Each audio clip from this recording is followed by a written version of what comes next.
All right, welcome back, everybody. Let's start off with the first mistake right there. It is right at the first 2 seconds of the video. It says, I don't remember if it's half inch, 3/8, but it says to drill out the leading edge. I believe it's 3/8. And so I just took a 3/8 drill and started drilling into the skins. And I came very, very close to damaging the skin, as in kind of warping it with just a drill bit. So on the next one, you'll see I use a step drill. Note self, use step drills. If you're going to enlarge in a skin, use step drills. I don't know why, just bonehead maneuver. I was thinking, oh, okay, use the 3/8. Here we go.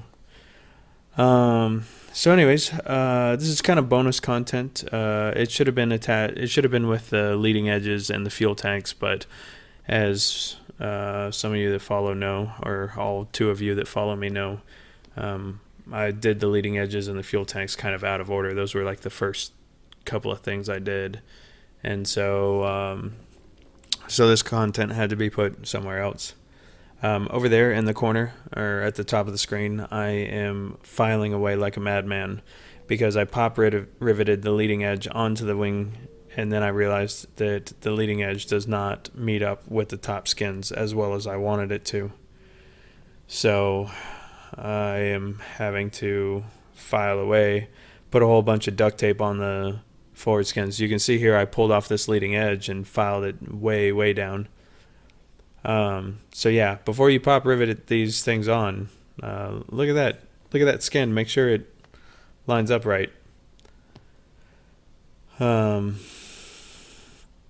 Yeah, anyways, so mistake number 2 there. I did the same thing with the fuel tanks. You'll see that here shortly. It's just, and there's a reason for it. Vans doesn't know how much you're initially going to deburr, right? Some people are more heavy-handed in deburring than others, so I'm sure they have it to where it overlaps so that someone doesn't come up short. So yeah, anyways,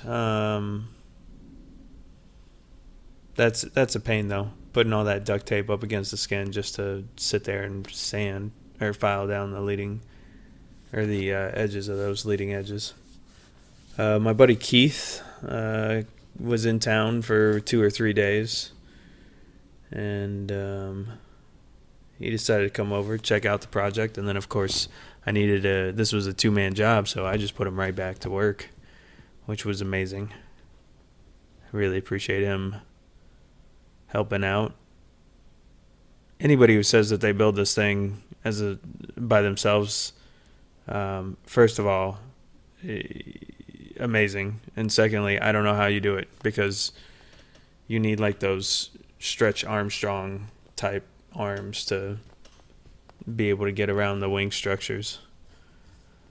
Yeah, so anyways, in fact, I think my buddy, we'll call him Keith, here needed to catch a flight, and I was going to take him to the airport, but we were working like 2 madmen to get all the rivets done that took 2 people before I had to take him to the airport there. Here I am filing down the gas tanks, like I said. And then yeah, test fit, take it off, file, test fit, take it off, file.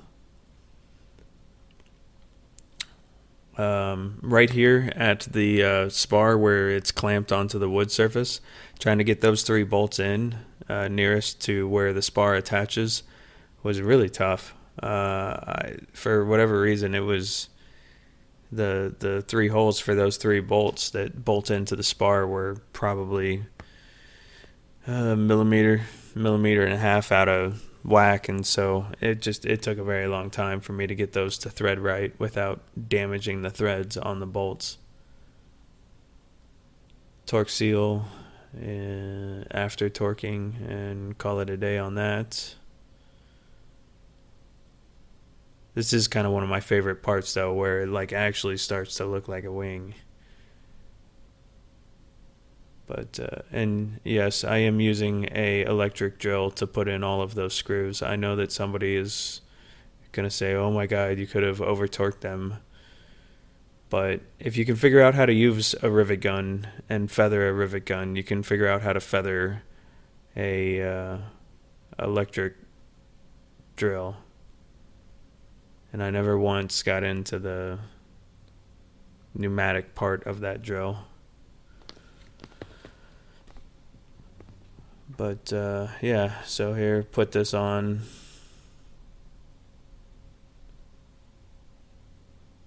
And once again, take it off and file some more.